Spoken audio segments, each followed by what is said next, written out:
మంచిది. ఇప్పటి వరకు పాటలు పాడి దేవుని నామని స్తుతించిన మీకును, ప్రభుపేట కూడి వచ్చిన మీ అందరికీ మరి ప్రభుపేట వందనాలు తెలియజేస్తా ఉన్నాను. మరి అందరూ బాగున్నారా? అందరూ బాగున్నారా? నాకు వినపడతలేదు. గట్టిగా చెప్పాలి, ఇంకా గట్టిగా చెప్పాలి, ఇంకా గట్టిగా చెప్పాలి. మంచిది. సరే, మీరు బాగున్నారు. మరి మీ పక్కన వాళ్ళు బాగున్నారో లేదో ఒకసారి అడగండి. అక్క బాగున్నావా, చెల్లి బాగున్నావా, అన్న బాగున్నావా అని ఒకసారి అందరూ, పురుషులైనా స్త్రీలైనా ఒక్కసారి మీ యొక్క విశ్వాసుల్ని, తోటి విశ్వాసిని బాగున్నావా అని అడగండి. ఏం చెప్పారు? బాగున్నారా, కులిపోయారా? అందరూ బాగానే ఉన్నారు కదా. మరి దేవుడు మంచి సమయాన్ని ఇచ్చి ఉన్నాడు కాబట్టి కొద్ది సమయము వాక్యము ద్వారా మీతో మాట్లాడాలని ఆశపడుతున్నాను. పోయిన వారము తండ్రి గారు మత్తయి సువార్త 2వ అధ్యాయం నుంచి మరికొన్ని మాటల ద్వారా దేవుడి వాక్యాన్ని మీతో పంచుకున్నాడు. అయితే నేను ఉన్న ఈ యొక్క ఆదివారాలు మరి మే నెల మొదలుకొని మరి నాన్నగారు ముందున్న వారం వరకు ఆశీర్వాదము అనే అంశం, అంటే ఆశీర్వాదం అనే అంశం మీద మరి వాక్యాన్ని మీ అందరికీ మరి బోధ చేశాను. అయితే ఆశీర్వాదము అనే అంశంలో 2 విషయాలను మనం ధ్యానం చేసాం. మొదటిగా దేవుడి చేత ఆశీర్వదించబడాలి అంటే మనము ఎలా ఉండాలి అనేది. రెండవది ఆశీర్వదించబడిన వాళ్ళు ఏం చేయాలి అనే 2 విషయాలు మరి వాక్యముల ద్వారా మాట్లాడొద్దు. దయతో అమ్మా వెనకున్న వాళ్ళు, నా నచ్చని పని అది, అసలు మాట్లాడొద్దు. నేనున్నప్పుడు నా నచ్చని పని అది, దిక్కులు చూడటం నాకు నచ్చదు, మాట్లాడుతుంది. దయతో నేనున్నప్పుడు మరి మాట్లాడొద్దు. మొబైల్స్ సైలెంట్లో పెట్టుకోండి.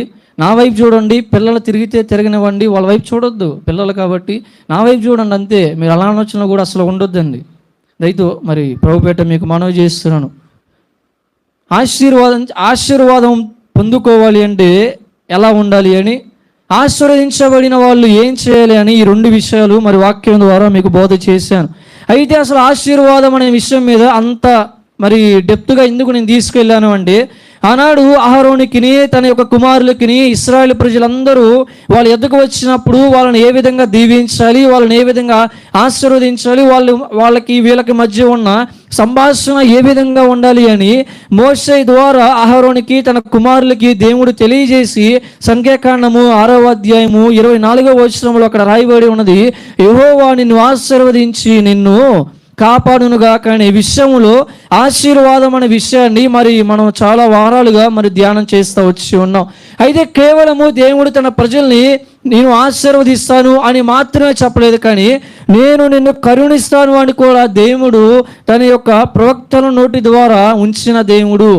అందుకే సంఖ్యాకాండము 6వ అధ్యాయము 25వ వచనంలో రాయబడి ఉన్నది, యెహోవా తన సన్నిధిని నీ మీద, అంటే తన సన్నిధిని ప్రకాశింపజేసి నేను కరుణించునుగాక అనే మాట అక్కడ సంఖ్యాకాండము 6వ అధ్యాయము 25వ వచనం అనుకుంటా అక్కడ రాయబడి ఉన్నది. మీరు తీస్తే మీకు కనపడిద్ది, యెహోవా తన సన్నిధిని ప్రకాశింపజేసి నిన్ను కరుణించునుగాక అని. అయితే మనం ఆరాధించే దేవుడు ఈ భూలోకములో ఆశీర్వదించడం మాత్రమే కాదు, కానీ ఈ భూలోకములో ఉన్న నిన్ను నన్ను కరుణిస్తాను అని తన ప్రవక్తల నోటి మాట ద్వారా దేవుడు ఈరోజు మనతో మాట్లాడుతున్నాడు. అయితే అసలు దేవుడు ఎలా కరుణిస్తాడు, అసలుకి కరుణ అంటే దానికి పదం ఏంటి, దానికి అర్థాలు ఏంటి అనేది మరి మనం కొద్ది సమయము దేవుని వాక్యాన్ని ధ్యానం చేసుకుందాం. అయితే ఈరోజు ఆ యొక్క మాటని నేను ఆధారంగా చేసుకొని ఒక అంశాన్ని ఏర్పరచుకున్నాను. మనం ధ్యానించబోయే అంశం ఏంటి అంటే కరుణించే దేవుడు, లేదంటే కరుణించు దేవుడు అని ఒక అంశములో మరి వాక్యాన్ని మీకు బోధ చేస్తాను. అయితే దేవుడు కరుణిస్తాడు అనేది మనకు తెలుసు. అసలుకి కరుణ అంటే ఏంటి? కరుణ అంటే కొన్ని పదాల ద్వారా మనకు అర్థమైపోద్ది. దయ, లేదంటే కింద స్థాయి వాళ్ళ ఎడల దయగల గుణము అనే ఈ 2 పదాలు మనకి అర్థాన్ని ఇస్తూ ఉంటవి. కరుణామయుడు అంటే దయగలిగిన వాడని, కరుణామయుడు అంటే కృపగలిగిన వాడని, కరుణామయుడు అంటే కింద, అంటే తక్కువ స్థితిలో నిస్సాయ స్థితిలో ఉన్న వాళ్ళ ఎడల తన యొక్క కాపుదలను, తన యొక్క కనుదృష్టిని ఉంచేవాడు అని మనం అర్థం చేసుకోవాలి. అయితే అసలు దేవుడు ఎలా కరుణిస్తాడు మనల్ని అనే సందేహము వచ్చింది. అయితే దేవుడు ఏ విధంగా కరుణిస్తాడు అనే క్వశ్చన్ వేసుకొని కరుణించే దేవుడు అనే అంశంలో మనము కొన్ని విషయాలు ధ్యానం చేద్దాం. అయితే దేవుడు అసలుకి ఏ విధంగా మనల్ని కరుణిస్తాడు అనే విషయంలో మొదటిగా తన యొద్దకు పిలుచుకోవడం ద్వారా దేవుడు మనల్ని కరుణిస్తాడు. అందరు జాగ్రత్తగా వినండి. దేవుడు ఏ విధంగా మనకి కరుణ చూపిస్తాడు, ఏ విధంగా మనల్ని కరుణిస్తాడు అంటే తన యొద్దకి మనల్ని పిలుచుకోవటము ద్వారా. రూతు గ్రంథము 1వ అధ్యాయము, అందరు మీ బైబిల్స్ని ఓపెన్ చేసినట్లయితే రూతు గ్రంథము 1వ అధ్యాయము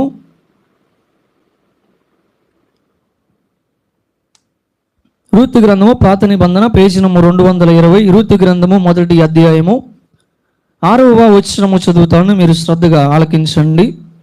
అందరు తీసారా? రూతు గ్రంథము 1వ అధ్యాయము 6వ వచనం.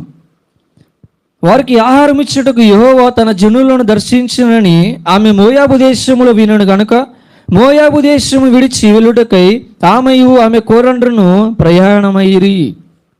ఈ యొక్క రూతు గ్రంథము మరి ఎవరు రాశారు అనేది మరి స్పష్టంగా రాయబడలేదు, తెలియబడలేదు. అయితే కొంతమంది బైబిల్ పండితుల యొక్క అభిప్రాయం ప్రకారము ప్రవక్త అయిన సమూయేలు ద్వారా ఈ యొక్క రూతు గ్రంథం రాయబడినట్లు తెలియజేస్తున్నారు. అయితే ఈ యొక్క రూతు గ్రంథము క్రీస్తు పూర్వము 10:30 నుండి 10:10 ఆ మధ్య ప్రాంతంలో రాయబడినట్లు మరి బైబిల్ పండితులు తెలియజేస్తూ ఉన్నారు. ఈ రూతు గ్రంథం మొత్తము కూడా దేవుని యొక్క గుణగణాలు ఉదాహరణగా మరి రాయబడి ఉన్నవి. అయితే ఈ యొక్క 1వ అధ్యాయము 6వ వచనానికి వచ్చేసరికి దేవుడు ఏ విధంగా భూలోకములో ఉన్న ఒక మనిషి ఎడల కరుణ చూపిస్తాడో, ఒక మనిషిని దేవుడు ఏ విధంగా కరుణిస్తాడో అక్కడ మాట రాయబడి ఉన్నది. అందుకే ఇక్కడ రాయబడి ఉన్నది 6వ వచనంలో, వారికి ఆహారం ఇచ్చుటకు యెహోవా తన జనులను దర్శించునని ఆమె మోయాబు దేశములో వినెను. అసలుకి ఏం జరిగింది అనే విషయాన్ని కూడా మనం తెలుసుకుంటేనే ఆయన కరుణించాడా కరుణ ఇవ్వలేదా అనే మరి ఈ యొక్క అంశం మనకు అర్థమైంది. అయితే దేవుడు తన ఇచ్చిన వాగ్దానాన్ని బట్టి ఐగుప్తు నుండి తన ప్రజలను తీసుకొచ్చి 40 సంవత్సరముల అరణ్య మార్గములో తను పగలు మేఘస్తంభమై రాత్రి అగ్నిస్తంభమై దేవుడు మన పితరులను కాచి కాపాడి ఆయన చేసిన ప్రమాణాన్ని బట్టి కనాను దేశమును అనగా పాలు తేనెలు ప్రవహించే దేశమును దేవుడు వాళ్ళకి స్వాస్థ్యంగా ఇచ్చి ఆ దేశంలో వాళ్ళు సమృద్ధి కలిగి ఆ దేశంలోని మంచి పదార్థాలను తినుటూ ఆ యొక్క దేశములో మంచి గోపురములలో నివాసం చేస్తూ వాళ్ళు దేవుని సేవిస్తూ దేవుని ప్రేమిస్తూ వాళ్ళు దేవునికి రుణపడి వాళ్ళ ద్వారా అనేక మంది ఆయనలోకి రావాలి అని ఆ దేశమును వాళ్ళు జీవించేంత వరకు దేవుడు స్వాస్థ్యంగా ఇచ్చి ఉన్నాడు. అయితే ఆ దేశానికి వెళ్ళకముందే దేవుడు ఒక వాగ్దానం చేస్తాడు. ఏంటి ఆ వాగ్దానం అంటే, మీరు నన్ను సేవించి నన్ను ఆరాధించి నన్ను మీరు ప్రేమించి నన్ను మీరు అనుసరించిన యెడల మీ దేశం మీదకి ఏ తెగులు నేను రానేను, ఎటువంటి కరువు నేను రానేను, మీరు బ్రతికున్నంత కాలము మీరు పంట వేసే సమృద్ధి అయిన ఫలితము మీరు పొందుకుంటారని దేవుడు మాట ఇచ్చాడు. అయితే మీరు నన్ను సేవించడం మర్చిపోయి, మీరు నన్ను ఆరాధించడం మర్చిపోయి, మీరు నన్ను అనుసరించడం మర్చిపోయి లోకానుసారమైన ఆశలతో వెళ్ళి ఈ యొక్క లోక సంబంధమైన అన్య దేవతలకు మీరు మొక్కి బలిచ్చిన వాటిని మీరు తినటం ఆరంభిస్తే నేను వెంటనే తెగులు చేత ఈ దేశాన్ని పాడు చేస్తా, అతి విస్తారమైన కరువును మీ దేశంలో నేను ఇస్తా అని దేవుడు చెప్పాడు. ఆశీర్వాదం అని చెప్పాడు, ఆశీర్వాదాన్ని పోగొడతాను కూడా 2 మాటలు చెప్పాడు.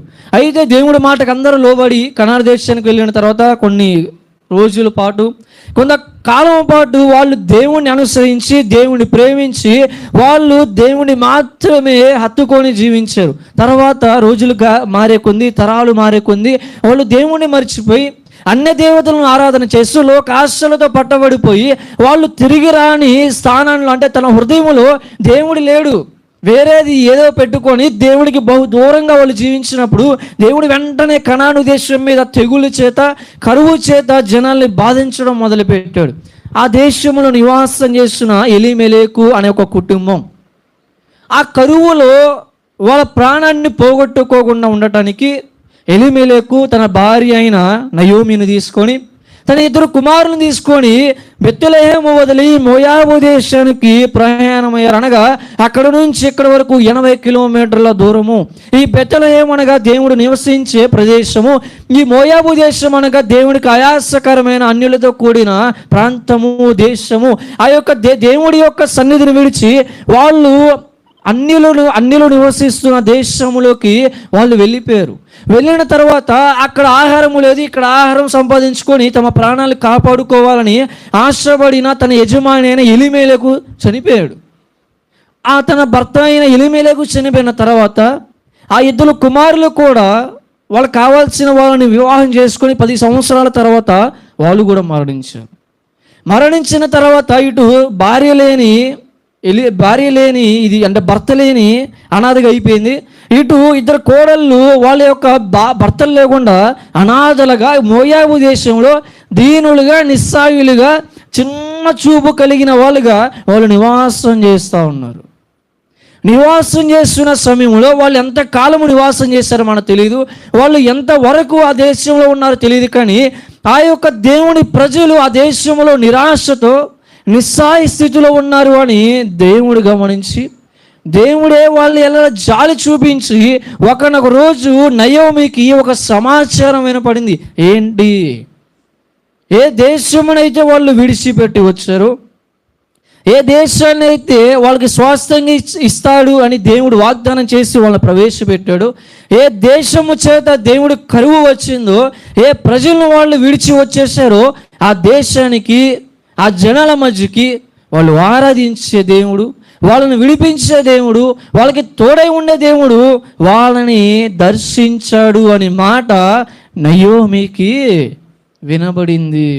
ఇక్కడ దర్శించడం అనగా విజిటేషన్ అంటారు. అనగా ఒక వ్యక్తి వద్దకు వెళ్ళి సమయాన్ని గడపటం, ఒక వ్యక్తి ఒక ప్రాంతానికి వెళ్ళి అక్కడున్న పరిస్థితులను చూడటం అనేది ఈ యొక్క దర్శించడం అనే అర్థానికి మరి మనం అంటే ఆ పదానికి అర్థం తెలుసుకోవాలి. అయితే దేవుడు ఆకాశము నుండి ఆయన పాలు తేనెలు ప్రవహించే దేశముగా ఉన్న ఆ దేశములో తెగుల చేత బంధించబడి తెగుల చేత వాళ్ళ ప్రాణాన్ని కోల్పోతున్న తన ప్రజలను దేవుడు చూసి ఆయన తట్టుకోలేక మరి దేవుడు ఏ విధంగా దర్శించాడో బైబిల్లో రాయబడలేదు. ఆయన మనిషి రూపమును దాల్చి భూలోకానికి వచ్చాడో, తన యొక్క దూతను పంపించి దేవుడు ఆ యొక్క ఉన్న పరిస్థితిని తెలుసుకున్నాడు మనకు తెలియదు. కానీ ఈ యొక్క నయోమి ఆరాధించే దేవుడు, ఆయన 40 సంవత్సరములు అరణ్య మార్గములు ఉండి కాపాడిన దేవుడు తన ప్రజల బాధను బట్టి ఆయనే స్వయంగా తన ప్రజల బాధను చూడటానికి వచ్చాడు. ఎందుకు వచ్చాడండి? వాళ్ళకి ఆహారం ఇచ్చేటకు యెహోవా దర్శించెను అని నయోమి విన్నది. ఎలా వచ్చాడు అని మనకు రాయబడలేదు. ఆ సమాచారము నయోమి వరకు అనగా 80 కిలోమీటర్ల దూరంలో ఉన్న ఆ నయోమికి ఎలా వినబడింది అనేది బైబిల్లో ఎక్కడ లేదు. కానీ మనం తెలుసుకోవాలి, ఆ కాలంలో ఒక ప్రాంతంలో ఉన్న సమాచారం అంటే జరిగిన విషయం వేరే ప్రాంతంలోకి వెళ్ళడానికి కొన్ని కారణాలు ఉన్నాయి. ఎలా అంటే ఒకళ్ళు వార్తను ప్రకటించేవాళ్ళు, డప్పు కొట్టుకుంటా సంత వీధులు నిలబడి రాజుగారి ఆజ్ఞాన్ని పాటిస్తారు చూసారా, ఇలాంటి వాళ్ళు. రెండోది ప్రయాణికులు, ఒక దేశం నుంచి ఒక దేశానికి ప్రయాణం చేస్తున్న వాళ్ళు ఆ విషయాలను మోసుకొని వెళ్తారు. 3 బిజినెస్ మ్యాన్స్ అంటే వ్యాపారం చేసే వాళ్ళు, వాళ్ళ వ్యాపారం మిత్తము ఎక్కడెక్కడికో తిరుగుతారు చూసారా, వాళ్ళ ద్వారా సమాచారం వస్తుంది. మరి ఎవరి ద్వారా తనకి సమాచారం వచ్చిందో మనకు తెలియదు, కానీ సమాచారం వచ్చింది. అయితే బైబిల్ పండితులు అంటూ ఉన్నారు, దేవుడు ఎలా వచ్చాడో మనకు తెలియదు, ఆ సమాచారం నయోమి యొద్దకు ఎలా వెళ్ళిందో మనకు తెలియదు. కానీ మనము విశ్వాసము కలిగి ఉంటే దేవుడే నయోమి ఎడల కరుణ చూపించాడు, కానీ ఆ సమాచారము అది వెళ్ళటానికి దేవుడే మార్గాన్ని ఇచ్చాడని చెప్పాడు. ఎందుకంటే మనకు తెలియదు ఎలా వెళ్ళిందో, కానీ వెళ్ళింది దేనికంటే దేవుడు నయోమిని ఆ దేశము నుండి తన దేశానికి, తన సన్నిధిలో నింపబడిన ఆ కనాను దేశానికి రప్పించి తన యొక్క స్థితిగతులను దేవుడు మార్చడానికి దేవుడే తనకి ఆ సమాచారాన్ని తెలియజేశాడు. ఈరోజు నేను నయోమి గురించి చెప్పడానికి అసలు వాక్యం తీసుకోలేదు. నయోమిని దేవుడు తన సన్నిధికి పిలుచుకోవటమే గొప్ప విషయం. ఋతు గ్రంథములో ఎందుకు దేవుడు కరుణించాడు తెలుసా? ఎలాంటి వ్యక్తిని దేవుడు కరుణించాడు తెలుసా? కరువు వచ్చింది కాదనట్లేదు, ఎందుకు కరువు వచ్చింది అని దేవుణ్ణి ప్రార్థన చేసి అడిగి వాళ్ళ తప్పులు సమాజం మొత్తం కలిసి ఒప్పుకోవాలా లేదా? వాళ్ళు ఒప్పుకోలేదు. సరే, ఎలీమెలెకుకి తన భార్య మీద తన 2 కుమారుల మీద అంతా ప్రేమ ఉంటే ఆ కరువు దినాల్లో ఆ దేశాన్ని విడిచిపెట్టి ఆ యొక్క మోయాబు దేశానికి వెళ్ళటం దేవుడు ఇష్టమా కాదా అని ఒక్క మాట అయినా ప్రవక్త అడిగినట్లు బైబిల్లో లేదుగా, దేవుని అడిగినట్టు ఎక్కడ బైబిల్లో లేదుగా. వాళ్ళ ఆలోచన బట్టి కరువు దేశంలో మేము ఉంటే చచ్చిపోతామని వాళ్ళ ఇష్టానుసారంగా వెళ్ళిపోయారు. అంటే దేవుని సన్నిధిని విరిచి దూరంగా వెళ్ళిపోయారు. దేవునికి ఇష్టం లేదు అది. దేవుడు వాళ్ళ సత్యంత వరకు అదే వాళ్ళ భూమి, అది తప్ప వాళ్ళకి ఏది ఉండకూడదని దేవుడు ఇచ్చాడు. దాన్ని విడిచిపెట్టి ఇష్టానుసారంగా వెళ్ళిపోయారు. ఎలీమెలెకుని దేవుడు తీసేసుకున్నాడు. ఎలీమెలెకు చనిపోయిన తర్వాత అయినా నయోమికి ఇంక జ్ఞానం ఉండాలి లేదా? నయోమి తన ఇద్దరు కుమారులకి ఎవరి నుంచి చేసింది తెలుసా? మోయాబు స్త్రీల నుంచి పెళ్లి చేసింది, అనగా అన్యుల నుంచి పెళ్లి చేసింది. ఆ పెళ్లి చేసుకొని ఏమైనా సుఖపడ్డారా? కుమారులు కన్నారంటే లేదు. 10 సంవత్సరాలకి వాళ్ళని కూడా దేవుడు తీసుకున్నాడు. అంటే మాటకి లోబడని, ఆయన చిత్తం ఏంటి అని ఒక్క ప్రార్థన చేయని మనుషులని, దేవుడికి బాధన కలిగించిన ఆ వ్యక్తులను కూడా దేవుడు కరుణించి ఆ దేశంలోకి దేవుడు తీసుకురావడానికి ఆయనే స్వయంగా మొదటిగా కనాను దేశానికి వచ్చి, ఆ కనాను దేశంలోకి ఈ దూరంగా వెళ్ళిపోయి నలుగురు మధ్యలో దేవుని ప్రజలు దేవుడు ఏమై ఉన్నాడు? భర్తను కోల్పోయారు, అనాథలుగా ఉన్నారు, మగ దిక్కు లేదు, సహాయం చేసేవాళ్ళు లేరు, ఏంటి మీ బ్రతుకు అని నిందించబడుతున్న ఆ యొక్క సమాజము నుండి దేవుడు తన యొద్దకి ఒక సమాచారం ద్వారా నయోమిని పిలుచుకుంటా ఉన్నాడు. నయోమి గొప్పతనం కాదు అసలు, అక్కడ నయోమి గొప్పతనం కాదు. నాకు ఇంకో సందేహం వచ్చింది. దేవుడు అసలు దర్శించడానికి, ఆహారం ఇచ్చడానికి వాళ్ళు అసలు ప్రార్థన చేశారా? సరే, వాళ్ళు ప్రార్థన చేసిన ఆ దేశం నుండి దూరంగా ఉన్న ఈ యొక్క నయోమి ఆ యొక్క స్థితి నుండి దేవుడికి అసలు ప్రార్థన చేసిందా లేదని నాకు సందేహం వచ్చింది. అంటే దేవుడు ప్రార్థన చేస్తే దేవుడు ఆ సమాచారం నాకు తెలియజేశాడని కూడా డౌట్ వచ్చింది. నాకు తెలిసి ప్రార్థన చేసినట్టు ఎక్కడా లేదు, దేవుని సహాయం అడిగినట్టు బైబిల్లో లేదు. మరి అంటే మనం చేసిందో చేయలేదో అని మన సొంత జ్ఞానంతో చెప్పలేం, కానీ మరి ఎక్కడ బైబిల్లో లేదు. అంటే నయోమి ప్రార్థన చేసిన ప్రార్థనకి దేవుడు వచ్చాడు. అది నయోమి ప్రార్థన గొప్పతనం కూడా కాదు.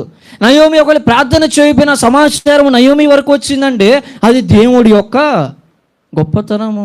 చూసారా, దేవుడి యుద్ధం నుండి దూరముగా వెళ్ళిపోయిన ఆ యొక్క కుటుంబాన్ని దేవుడు కరుణించి ఉన్నాడు. ఈరోజు ఒక వ్యక్తి, ఒక మనిషిని కరుణించే అంతకంటే దేవుడు మనం ఎంత దానికి దూరముగా వెళ్ళాం. మనం ఎలా దూరంగా వెళ్తాం మీరు అనుకోవచ్చు. దేవుడు ఒక ఆత్మస్వరూపే ఉన్నాడు కదా, దేవుడు ఒక మనిషిగా లేడు కదా. మనం ఎక్కడ దూరంగా వెళ్ళి వాగుల్లో దాముకుంటామా, లేదంటే ఎక్కడైనా చెరువుల్లో దాముకుంటామా అని మీరు అడిగితే మనం ఎక్కడికి వెళ్ళి దాముకోవట్లేదు. కానీ ఈ హృదయంలో ఉన్న దేవుడి యొద్ద నుండి లోకానుసారమైన ఆలోచనలతో దూరంగా, అంటే తన సన్నిధిని విడిచిపెట్టి, మాట లేకుండా, సహవాసం లేకుండా, వాక్యధ్యానం లేకుండా, ఆదివారం ఆరాధనలకు వెళ్ళకుండా దూరంగా హృదయం నుంచి మనం వెళ్ళిపోతూ ఉన్నాం. అయినా తిరిగి మన దేవుడి యొద్దకి ఎలా వస్తున్నాం తెలుసా? దేవుడే మనల్ని తీసుకొస్తా ఉన్నాడు. లూకాసు సువార్త మీరు చూడండి, తర్వాత చూడండి. లూకాసు సువార్త 15వ అధ్యాయంలో ఒక మాట రాయబడి ఉన్నది. ఒక తండ్రికి 2 కుమారులు. ఆ 2 కుమారులు, పెద్ద కుమారుడు తండ్రి వద్దకు రాలేడు, కానీ 2వ కుమారుడు తండ్రి వద్దకు వచ్చి నాకు ఆస్తి నాకు ఇచ్చేయి, నేను వెళ్ళిపోతానని చెప్పాడు. వెళ్ళిపోయి ఆ ఆస్తిని వేశ్యలతో సహవాసము చేసి మొత్తాన్ని పోగొట్టుకొని ఆ దేశంలో కరువు వచ్చినంత వల్ల, తనకు తినటానికి ఆహారం లేకపోవటం వల్ల, ఆ యొక్క పందులు తినే పొట్టు వల్ల తన ఆకలి నింపుకోవాలని చిన్న కుమారుడు ఆశపడి ఒకనొక సమయములో తన తండ్రి ఇంటి యొద్దనున్న పని వాళ్ళు ఏ విధముగా సమృద్ధి అయిన ఆహారము కలిగి ఉన్నారో అది గుర్తొచ్చింది. అది ఎలా గుర్తొచ్చింది అనే వాక్యం మనం చదివితే అసలు ఆ మనిషి గొప్పతనం కూడా కాదండి. ఆ దీన దశలో ఉన్న కుమారుడికి తండ్రి మించిన భారము, ఆ యొక్క ఆలోచన ఎలా వచ్చిందంటే, పరలోకము నుండి తండ్రి వచ్చాడు, ఇదిగో నీ స్థితి నీది కాదు, నీ వెంటనే నీ తండ్రి వద్దకు వెళ్ళిన ఆలోచన దేవుడే ఇచ్చాడు. అందుకే అదే అధ్యాయంలో 15వ అధ్యాయం 20వ వచనం రాయబడినది, కుమారుడు తండ్రి వద్దకు రావడానికి ప్రయాణమే వస్తున్నప్పుడు, ఇంకా దూరముగా ఉన్నప్పుడు ఆ తండ్రి కుమారుని చూసి అంటే వాడి మీద కనికరపడి పరుగెత్తుకుంటూ వెళ్ళి తన మెడ మీద పడి తన ముద్దు పెట్టుకొని ఏడ్చాడు అని రాయబడి ఉన్నది. ఈరోజు మనకి ఏదో ఆత్మీయ జీవితం ఉండి ఆ లోకములన్నిటిని జయించుకు మన దేవుడి వద్దకు వస్తామని కాదు. ఈరోజు ఒక్కసారి మనం పరిశీలన చేసుకుంటే ఈ వారము దినములో దేవుడికి ఎంత దూరముగా మనం వెళ్ళిపోయినప్పటికీ ఆదివారం మనం వచ్చి ఉన్నామంటే ఆయనే ఒక ఆలోచన ఇచ్చాడు. లేకపోతే మనం ఇక్కడ రాము తెలుసా? ప్రార్థన మానేసి, వాక్యధ్యానం మానేసి, లోక పనులని మనమే లోకం మీద ఆశ పెట్టుకొని దూరంగా వెళ్ళినప్పుడు ఒక పరిస్థితి ద్వారా, ఒక సంఘటన ద్వారా, ఒక తలంపును మన హృదయంలోకి దేవుడే ఇచ్చి ఆయనే తన యొద్దకి మనల్ని పిలుచుకుంటాడు. కానీ ఎవ్వరు నేనున్నాను ప్రభువా, నేను వస్తాను ప్రభువా అని ఎవ్వడు అన్నట్లేదు ఈ లోకంలో. ఎంతో మనం పాపంలో ఈ వారంలో చేసినప్పటికీ, ఎంత అతిక్రమంతో మనం బంధించబడినప్పటికీ ఎవరు మన ఎడల కరుణ చూపించి ఈరోజు ఆయన మందిరానికి నడిపించుకుంది ఎవరో తెలుసా? మన కోసం ప్రాణం పెట్టి తిరిగి లేచిన ప్రభువు అయిన యేసుక్రీస్తు మాత్రమే మనల్ని ఆయన యొద్దకే పిలుచుకున్నాడు. ఈరోజు ఎవరు రాడు తెలుసా క్రీస్తులోనికి ఆయన పిలుచుకోకపోతే. ఆయన తన ఆత్మను మనలో ఉంచి ఆ వాక్యము చేత మనల్ని తాకపోతే ఏ క్రైస్తవుడు కూడా హృదయంలో ఉన్న పాపాన్ని ఒప్పుకోవడం అసంభవం. కానీ ఈరోజు మన పాపములు ఒప్పుకుంటామంటే దేవుడు మన హృదయాన్ని మారుస్తున్నాడని. ఈరోజు మన లోకంలో బంధించబడి ఈరోజు నేను ప్రార్థన చేసుకోలేదని ఒక తలంపు వస్తుంది అంటే దేవుడు అంటాడు నాతో మాట్లాడు నువ్వు అంటా ఉన్నాడు దేవుడు. ఈరోజు దేవుడు సన్నిధికి వెళ్ళకుండా దూరంగా వెళ్ళిపోయావు కదా, వచ్చే వారమైన సమయానికి వెళ్ళు ఆరాధన పాల్గొనాలి అన్న ఒక ఆలోచన వస్తుంది చూసారా? అది దేవుడే మనకి ఇస్తా ఉన్నాడు. కానీ మనం ఏదో ఆత్మీయ జీవితం కలిగి ఉన్నట్టు కాదు. వాక్యం చెప్పే నేనైనా సరే వారంలో ఎంత దేవుడికి దూరంగా వెళ్ళినప్పటికీ ఆదివారం వచ్చేసరికి మళ్ళీ ఒక ఆలోచన, దేవుడి వద్దకు వెళ్ళాలి, నేను చేసిన తప్పులు ఒప్పుకోవాలని. అది ఎలా వస్తుంది? అసలు మనలో ఏమీ లేదు, అక్కడ దేవుడే ఆలోచన చేస్తూ ఉన్నాడు. ఎందుకు తెలుసా? దేవుడు మనల్ని అంతగా ప్రేమించాడు కాబట్టి. ఈ సృష్టిలో కుక్కగా, పిల్లిగా, నక్కగా, ఒక చేపగా, ఒక తిమింగలంగా, లేదంటే మనల్ని ఒక దేనిలాగా ఉంచలేదండి, ఒక చెట్టులాగా, ఒక రప్పలాగా ఉంచలేదు. ఒక మనిషిగా ఆయన పోలిక చెప్పున ఆయన స్వరూపంలో నిర్మించుకొని మన నాసికారంధ్రంలో దేవుడు జీవాత్మనుది ఈ మనిషిని దేవుడు అంతగా ప్రేమించి కరుణిస్తున్నాడండి. మనం దేవుడిని విడిచిపెట్టి నువ్వు నాకొద్దు అని చెప్పిన నువ్వు నాకు కావాలి అని దేవుడు వెంటనే పిలుచుకుంటా ఉన్నాడండి. ఈ లోకములో నేను చెప్పేది ఎవ్వరు మనల్ని పిలుచుకోలేరు, మనం ఆరాధించే దేవుడే. అందుకే సమస్త ప్రయాసపడి భారం మోసుకుంటున్న సమస్త జనులారా ఆయనే పిలుస్తూ ఉన్నాడు. ఈరోజు నా ఎదుగు రండి, మీరు నాతో సహవాసం చేయండి, ఈ లోకములోని పాపములు ఒప్పుకొని రండి అని ఎవరు పిలుస్తున్నారు? మన హృదయాన్ని, మన హృదయములో, మన దేహములో నివాసం చేస్తున్న పరిశుద్ధాత్ముడు మాత్రమే. నాకు నిజంగా ఆ యొక్క గ్రంథం చదివినప్పుడు ఏ కుటుంబం అయితే ఈ స్థితిలో ఉండకూడదో ఆ కుటుంబాన్ని దేవుడు ప్రేమించాడు.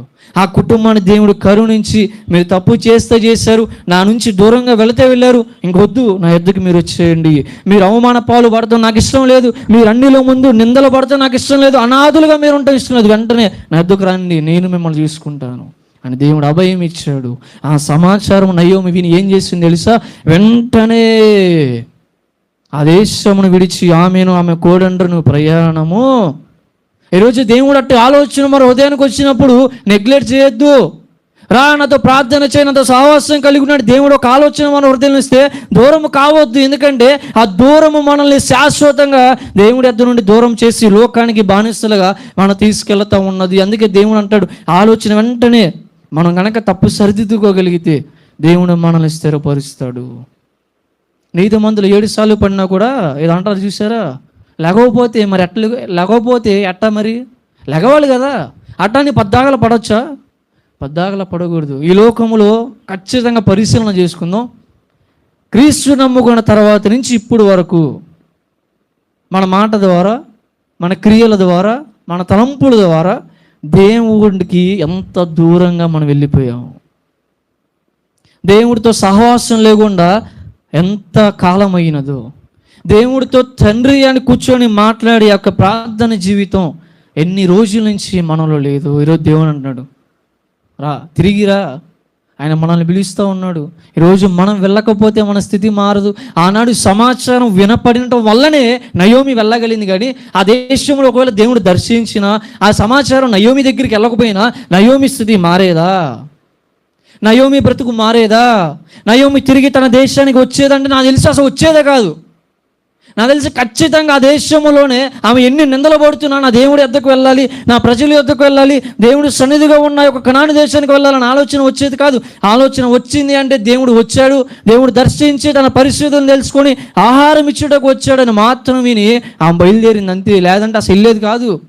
అసలు దేవుడు ఎందుకు ఆ మాట రాయించాడు అంటే ఈ లోకంలో రూతు అంటే నయోమి వలె, ఎలిమెలకు వలె, వాళ్ళిద్దరు కుమారుల వలె అనేక మంది హృదయముతో దేవునికి దూరంగా వెళ్ళిపోతూ ఉంటే నేనే మిమ్మల్ని పిలుస్తూ ఉన్నా, నేనే ఒక తలంపుడు మీకు ఇస్తా ఉన్నా, నా యొద్దకు మీరు రండి అని దేవుడు తెలియజేయటానికి ఈ మాట మనకి రాసి ఉంచి ఉన్నాడు. అందుకే ప్రతిరోజు దేవుడితో సహవాసం లేకపోతే దూరం అయిపోతాం.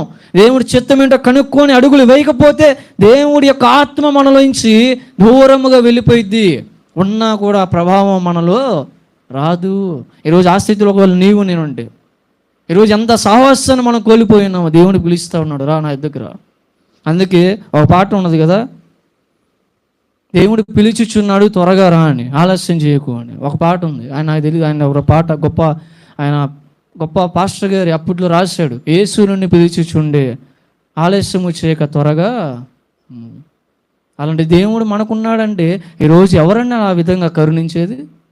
ఈ లోకంలో అన్యులుగా ఉన్న మనల్ని ఈరోజు క్రైస్తవులుగా మార్చింది ఎవరు?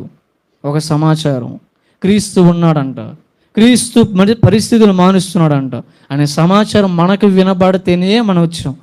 వినబడకపోతే వచ్చేవాళ్ళం కాదు. ఆనాడు దూరంగా పడవలో దేవుడి యొక్క చిత్తాన్ని నుంచి దూరంగా వెళ్ళిపోతున్న ఈ యొక్క నోవాని దేవుడు ఏం చేశాడు?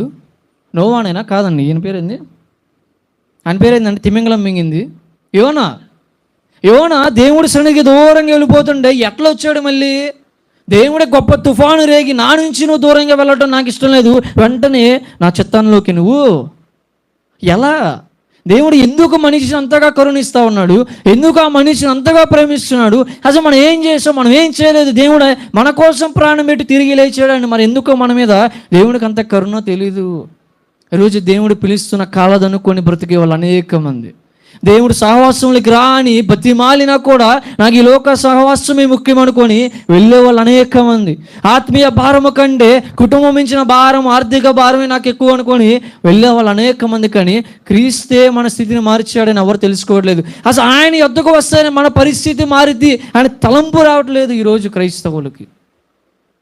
నయోమి విని వెళ్ళింది కాబట్టి నయోమిని దేవుడు దర్శించి రూతు ద్వారా గొప్ప జీవితాన్ని నయోమికి కలగజేశాడు. ఈరోజు నీవు నేను తలంపు వచ్చిన గానే దూరం అయిపోయామా?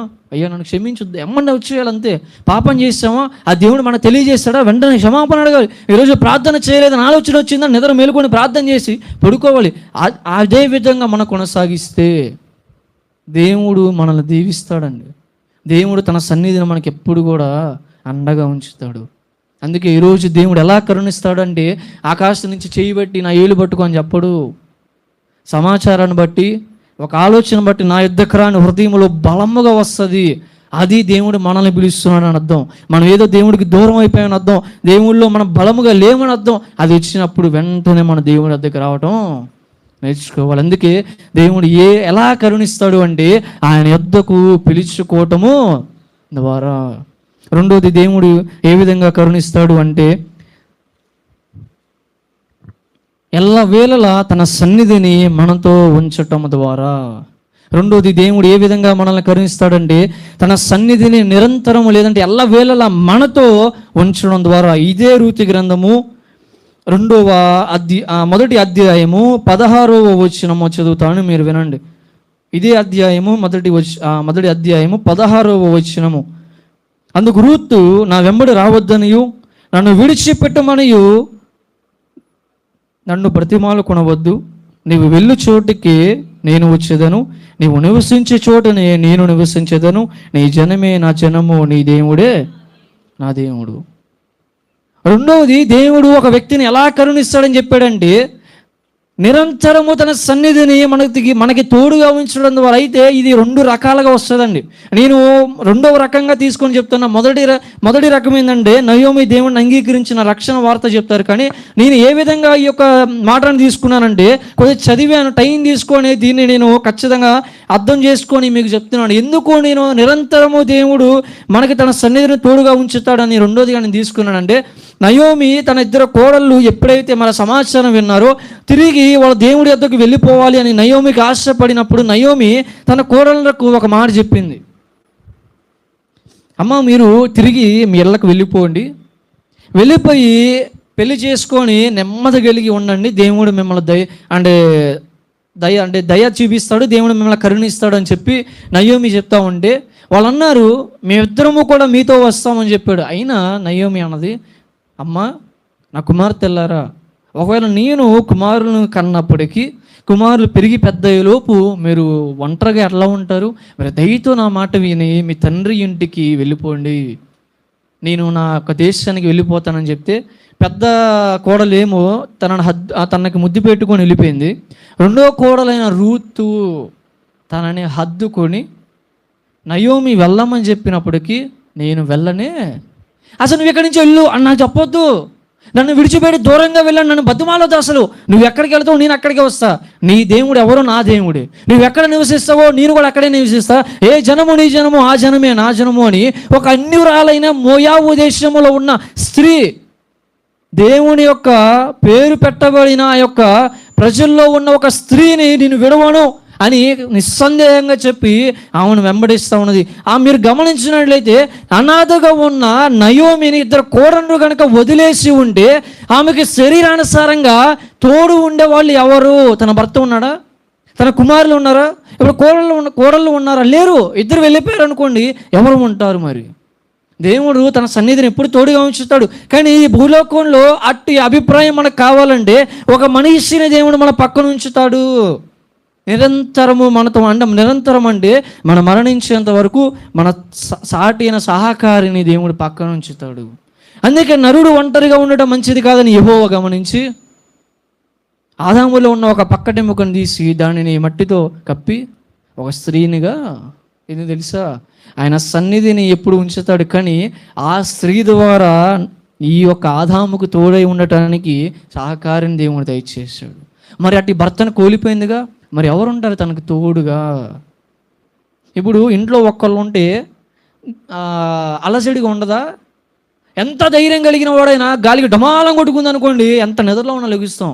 అదే కుటుంబంలో భర్త, కుటుంబంలో బిడ్డలు ఉన్నారనుకోండి, ఏముందిలే అనుకో పడుకుంటాం. అది అండి జనాలకు మధ్య ఉన్న ఇది. అయితే నయోమి వెళ్ళిపోమని చెప్పినప్పటికీ రూతు హద్దుకొని నేను వెళ్ళానని చెప్పింది. ఎందుకు తెలుసా? దేవుడు రూతుకి మంచి మనసునిచ్చి ఆమె మరణించేంత వరకు తన అత్తను వెంబడించే, నేను అత్త కోడల గురించి అసలు చెప్పట్లేదు, దాని గురించి కూడా కాదు ఇది. ఆయన ఏ విధంగా ఈ యొక్క నయోమిని కరుణించాడనే విషయాన్ని నేను చెప్తా ఉన్నాను. నన్ను బతిమాలకొనవద్దు, నేను నిన్ను విడిచి వెళ్ళననే మాటని బైబిల్లో ఇంకా లోతుగా నేను ధ్యానం చేస్తే 2వ రాజుల గ్రంథము 2వ అధ్యాయము 2వ వచనం నుండి 6వ వచనం వరకు మీరు చదివినట్లయితే ఏలియాను వెంబడిస్తున్న పరిచారకుడైన ఎలీషా, అయ్యా దేవుడు నన్ను తీసుకొని వెళ్ళిపోతా ఉన్నాడు, నన్ను దేవుడు యొక్క ఎరుకోకు వెళ్ళమంటా ఉన్నాడు, బేతేలికి వెళ్ళమంటా ఉన్నాడు, నన్ను యోర్దానికి వెళ్ళమంటా ఉన్నాడు అంటే, యెహోవా జీవము తోడు నీవు జీవము తోడు, నేను నిన్ను విడిచి వెళ్ళనే, అసలు నన్ను అడగొద్దు, నువ్వు వెళ్ళమని నన్ను అడగొద్దు, నువ్వు ఎక్కడికి వెళ్ళు, ఎక్కడ దివు, ఎక్కడ ఉండు, నేను నీ పరిచారకుణ్ణి, నేను నీ యొక్క దాసుని, నేను నిన్ను వెంబడిస్తాను, నేను నిన్ను మరువను అంటే నేను విడువను అని ఒక ఎలీషా చెప్పాడండి ఏలియాతో. అదే విధముగా మత్తయి సువార్త 6వ అధ్యాయము 8వ అధ్యాయము 16వ వచనములో ఆ యొక్క మాటల్లో రాయబడి ఉన్నది, ఒక శాస్త్రి వచ్చి నువ్వు ఎక్కడికి వెళ్ళినను నేను నిన్ను వెంబడిస్తానని చెప్పాడంట. అదే విధముగా దావీదు జీవితంలో 2వ సమూయేలు 15వ అధ్యాయము 21వ వచనం మనం చూసుకున్నట్లయితే ఆ యొక్క యెత్తాయి అని అనబడిన ఒక వ్యక్తి దావీదు ఎక్కడికో వెళుతూ ఉంటే, నువ్వు ఎక్కడికి వెళతావో నేను అక్కడికి వస్తా, నువ్వు ఎక్కడ నివాసం చేస్తావో నేను అక్కడికి వచ్చి నివాసం చేస్తా, నన్ను వెళ్ళవద్దు అని చెప్పు, నన్ను వెళ్ళొద్దు అని బతిమాలొద్దు దావీదు అని చెప్తే, సరే నీ ఇష్టం ప్రకారమే నన్ను వెంబడించు అని చెప్పాడు. ఒక మనిషిని ప్రాణంగా ప్రేమించినప్పుడు విడువడే, మరి మన కోసము మరణ శిలువలో తన ప్రాణాన్ని పోగొట్టుకున్న దేవుడు మనల్ని విడిస్తాడా? ఈరోజు భర్త అయినా భార్య అయినా బిడ్డలైనా మనం బ్రతుకున్నంత వరకు తోడుంటారు.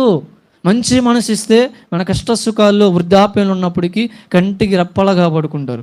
కానీ వాళ్ళు కాపాడుకోపోయినా, వాళ్ళు మనల్ని చూసుకోపోయినా, మనల్ని చూసి మనల్ని విడవకుండా ఈ దేహమును ఆయన నివసించే ఆలయముగా మార్చిన ప్రభువైన యేసుక్రీస్తు అనే ప్రధాన యాజకుడు మనకున్నాడు.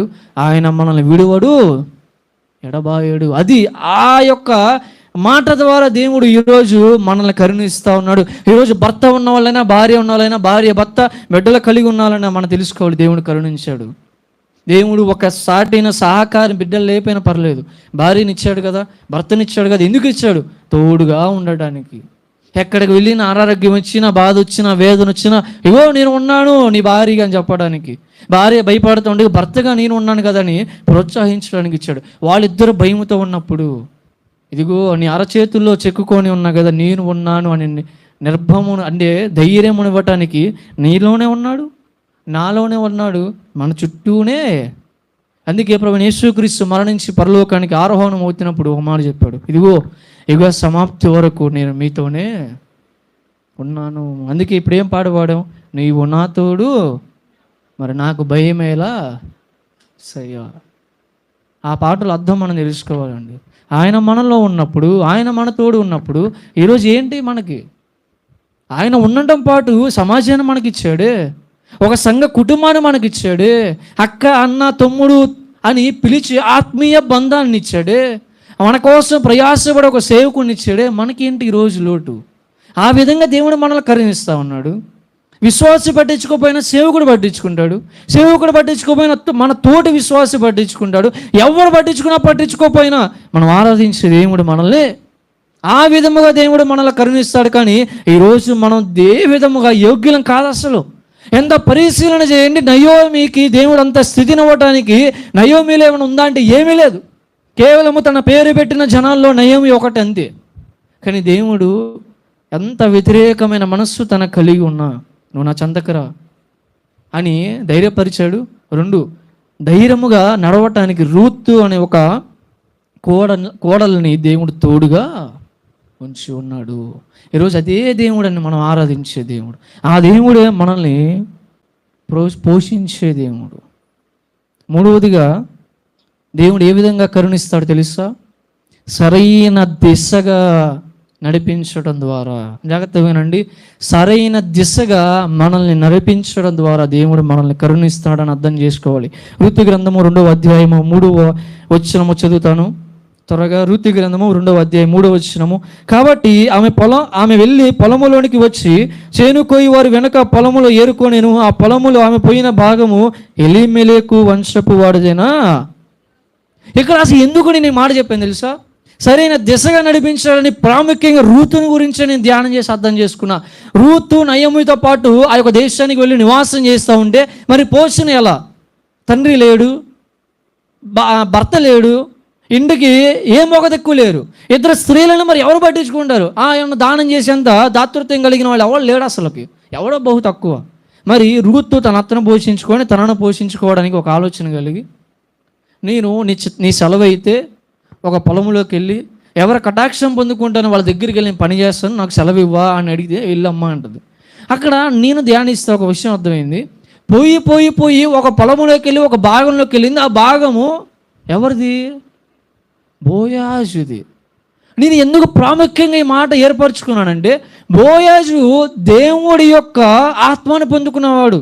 అనగా తన యొక్క పని అంటే పొలములో తన భాగంలో పని చేస్తున్న వాళ్ళని యెహోవా మీకు తోడై ఉండునుగా కానీ పలికే మంచి ఆత్మీయ జీవితం కలిగిన వాడు. అదేవిధంగా సచ్చిన వారికి బ్రతికిన వాళ్ళకి మేలు చేయటం మానక ఉన్నవాడు అని ఇతని గురించి సాక్ష్యం రాయబడి ఉన్నది. ఏ ప్రజలకైనా నిస్వార్థంగా సహాయం చేసే గుణం కలిగిన వాడు బోయాజు. ఒకవేళ అదే రూతు వేరే పొలములో వేరే భాగానికి వెళ్ళి అది మనిషి కనుదృష్టి అయిన ఒక పొలానికి వెళ్ళింది అనుకుంటే, స్త్రీ మీద నేత్రాలు కలిగిన పురుషుడు యొక్క భాగంలోకి వెళితే రూతు జీవితం ఏంటి, రూతు స్థితి ఏంటి? కానీ రూతుకి ఎటువంటి నరుడు కని దృష్టి లేకుండా, ఎటువంటి అపవాది కని దృష్టి లేకుండా ఆ పొలంలో ఉన్నవాడు తన మాట ద్వారా శాసిస్తున్న బోయాజు పొలంలోకి దేవుడు నడిపించాడంటే కేవలం ఆయన మహాకృప. వెంటనే బోయాజు ఆ స్త్రీని చూసి ఈ చిన్నది ఎవరిది అని అడిగి, ఇదిగో మోయాబు దేశానికి వెళ్ళి తన అత్తతో తిరిగి వచ్చిన తన యొక్క 2వ కోడలని చెప్పిన వెంటనే రూతుని పిలిచి, అమ్మా నువ్వు చేసినంత నేను విన్నా, నువ్వు ఎక్కడికి వెళ్ళొద్దు, నా దగ్గరే ఉండు, నీకేది కావాలంటే అది తీసుకో, నీకు దాహం అయిద్దా పని వాళ్ళు చేదిన నీళ్ళు తీసుకొని నీ దాహాన్ని తీసుకో, ఏ పురుషుడు నిన్ను ముట్టకూడదని నేనే ఆజ్ఞాపించా, జనాలు అంతా వెళ్ళిపోయిన తర్వాత నీవు నీ అత్తకు కావాల్సిన ఆహారాన్ని ఏరుకో. బోయాజు అంత మంచి మనసు.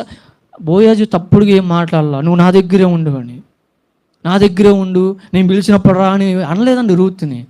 రూతుకి సహాయం చేస్తా అని చెప్పాడు. నీ అత్తను నువ్వు ఎంత ప్రేమించావో నేను నిన్ను ఆదరిస్తానని రూతుకి దేవుడు చెప్పాడండి. ఈ లోకంలో స్త్రీ అనే ఒక ఆడ పేరు ఉంటే మృగాలు వస్తాయి కొంతమందికి, కానీ ఈ లోకములో అలాంటి చేతిలో పడకుండా నిన్ను నన్ను కాపాడుతుంది, ముఖ్యంగా స్త్రీలని కాపాడుతుంది ఎవరు తెలుసా? మనం ఆరాధించే దేవుడు మాత్రమే. ఆనాడు నిజంగా రూతు ద్వారా తన సంతానంలోకి ఏర్పరచుకున్నాడండి దేవుడు. అన్ని రాలైన ఈ యొక్క రూతుని దావీదికి ఈ యొక్క రూత్ అమ్మమ్మ అయిందండి. అలాంటి ధన్యతను దేవుడు ఇచ్చాడు. దానికి కారణం తెలుసా? నమ్మకస్తుడైన బోయాజు, నిస్వార్థమైన బోయాజు వద్దకు వెళ్ళడం ద్వారా తనకి జతపరిచిన గొప్ప దేవుడు. ఏ నరుడు కనుదృష్టిపడలేదండి. ఈరోజు మన మార్గములో లేదంటే మన జీవిత యాత్రలో సరైన దిశగా మనం నడిపించేది ఎవరో తెలుసా? మనం ఆరాధించే దేవుడు మనం నడిపిస్తాడు. కానీ మనమే సరిగ్గా నిలకడగా ఉండలేం. ఆనాడు బోయాజు అన్నాడు, నా దగ్గర ఉండు, నువ్వు ఎక్కడికి వెళ్ళొద్దు అన్నాడు. స్థిరపడిపోయిందా లేదా? ఈరోజు మనుషులే దేవుడు ఇచ్చిన మార్గంలో స్థిరపడట్లేదు. దేవుడు చేయమంది చేయకుండా అల్లా టప్పగా తిరుగుతున్నారు కాబట్టి స్థిరత్వం అనేది మనుషులకి రావట్లేదండి. అది దేవుడి మీద నిందేయద్దు. దేవుడు చెప్తాడు ఖచ్చితంగా చెయ్యి, అన్ని తోడుంటాను, అబ్బే మనం పాటించంగా అది సరైన మార్గం రా బాబు అని దేవుడు చెప్తే నాకు ఆ మార్గం కొంచెం పక్కకి వెళ్తా అంటారు. సాఫీ రోడ్డు ఉందంటే నేను మురక్కొండలో బొళ్ళారు వెళ్తా అంటారు. ఇది ఎవడి స్వభావం? రూతు స్వభావం ఎటువంటిది? దేవుడు ఏ మార్గం నడిపించి అసలు మనకు తెలియదు. ఎవరి ద్వారా పొలానికి వెళ్ళిందో కూడా తెలియదు. కానీ సరైన దిశగా దేవుడు నడిపించి ఒక నమ్మకమైన ఆత్మీయ జీవితంలో ఎదిగిన వాడు అయిన బోయాజు పొలములోనికి దేవుడు నడిపించకుండా తీసుకెళ్ళి ఆ యొక్క స్త్రీని ఆశీర్వదించాడండి గొప్పగా. ఈరోజు సరైన దిశ దేవుడు నడిపిస్తున్నాడని ఒక సేవకుడు మనకు చెప్తే, వాక్యం ద్వారా మనకు బోధిస్తే, దేవుడు దర్శనం ద్వారా మనకు తెలియజేస్తే మారొద్దు. ఆ దర్శనం నుండి, ఆ మార్గం నుండి తొలగిపోవద్దు. ఎందుకంటే సునాయాసంగా జీవితాన్ని బాగు చేసుకుంటాం.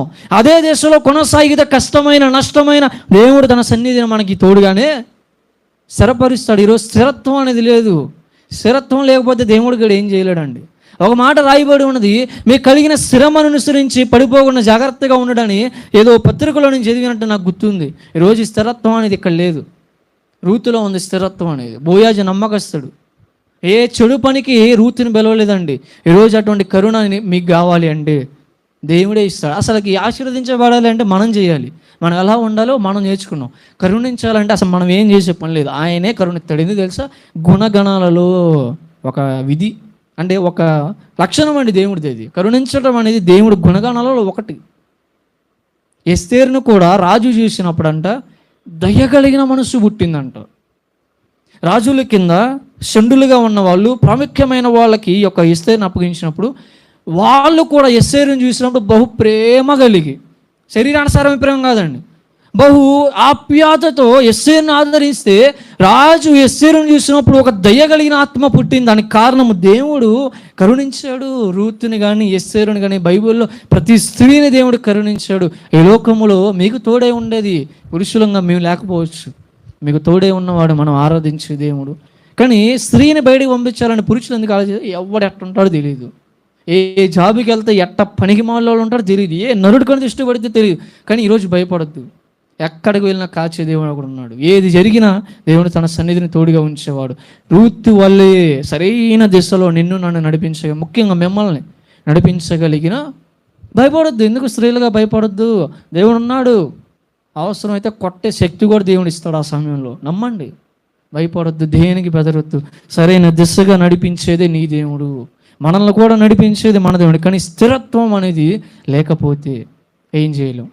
అందుకే ఈ 3 మాటల ద్వారా ఆయన వద్దకు తిరిగి పిలుచుకోవడం ద్వారా, నిరంతరము తన సన్నిధిని మనకు తోడుగా ఉంచడం ద్వారా, సరైన దిశకి మనల్ని నడిపించడం ద్వారా మనం అర్థం చేసుకోవాలి, దేవుడు మనల్ని కరుణిస్తున్నాడు. దేవుడి యొక్క కరుణ కటాక్షలు మన పైన ఉంచి ఉన్నాడు. రూతుని అంటే నయోమిని పిలిచినట్టు ఈరోజు దేవుడు మనల్ని పిలవాలి. దేవుడు రూతుని నయోమికి తోడుగా ఉంచినట్లు దేవుడు తన సన్నిధిని మనకు తోడుగా ఉంచి మనకి సాటి అయిన వాళ్ళని దేవుడు ఎల్లకాలం తోడుగా ఉంచాలి అని సరైన దిశలో రూతుని నడిపించినట్టు ఈరోజు నిన్ను నన్ను దేవుడు సరైన దిశలో నడిపించి తన నామానికి మహిమ తెచ్చుకోవాలని కళ్ళు మూసుకొని ప్రార్థన చేద్దాం. కళ్ళు మూసుకున్నట్లయితే ప్రార్థన చేద్దాం. తండ్రి నీకు వందనాలు ప్రభువా, నిజముగా నయోమి జీవితము, వాళ్ళ కుటుంబం ఎంత దీనదశలో ఉన్నప్పుడు కూడా, వాళ్ళు నీ మాటకి లోబడకుండా వాళ్ళ ఇష్టానుసారంగా వెళ్ళినప్పుడు కూడా నీ సన్నిధిని ప్రభువా వాళ్ళకి తోడుగా ఉంచి వాళ్ళ మీద కరుణించి ఆ దేశానికి అనగా బెత్లెహేమునకు, కనాను దేశానికి, మోయాబు దేశం నుండి తిరిగి తీసుకురావడానికి నువ్వు ఆ సమాచారాన్ని పంపిన విధానాన్ని బట్టి స్తోత్రాలు. ఒకవేళ మేము కూడా నీకు దూరముగా ప్రభువా నివాసం చేస్తూ ఉంటే ఆయా నయోమి వలె మమ్మల్ని కూడా నీ చెంతకి పిలుచుకోమని ప్రార్థన చేస్తున్నాం. ఆనాడు తండ్రి ఆ రూత్ని విడవకుండా, ఆ ప్రభు నయోమిని విడవకుండా రూత్ని ఎలా అయితే తోడుగా ఉంచావో నిరంతరం మాకు కావాల్సిన సహకారులను మాకు దయచేసి, అన్నిటికంటే ప్రాముఖ్యంగా అందరికంటే ముఖ్యంగా నీవు నిరంతరము నీ సన్నిధిని అయ్యా మాకు తోడుగా ఉంచి నడిపించండి. ఆనాడు రూత్ మీద ఎటువంటి నరుడు కనుదృష్టి పడకుండా, ఎటువంటి అపవాది కనుదృష్టి పడకుండా సరైన దిశలో బోయాజు పొలములోనికి నడిపించినావు. ఆ బోయాజు ఎంతో గొప్పవాడయ్యా. అటువంటి మార్గములు, అటువంటి దిశలో ముఖ్యంగా మా సంఘములో ఉన్న స్త్రీలను, మా సంఘములో ఉన్న స్త్రీలతో పాటు వాళ్ళకి తెలిసిన సహోదరులను, అయ్యా వాళ్ళకి తెలిసిన బంధువులను, ఈ ప్రపంచంలో ఉన్న ప్రతి స్త్రీని సరైన మార్గములో నడిపిస్తూ అయ్యా మాకు కూడా స్థిరమైన మనస్సును ప్రభువా దయచేసి నీ నామానికి మహిమ తెచ్చుకోమని కూడా ప్రార్థన చేస్తున్నాం. వాక్యం వినడం కాదు, వాక్యం విని దాని ప్రకారం అవి జీవించే కృపను దయచేయమని నజరేయుడైన యేసుక్రీస్తు నామములో ప్రార్థించి వేడుకొని పొందుకున్నాం తండ్రి, ఆమేన్. మరి అందరం లేచి నిలబడి మరి కానుకలు సమర్పించి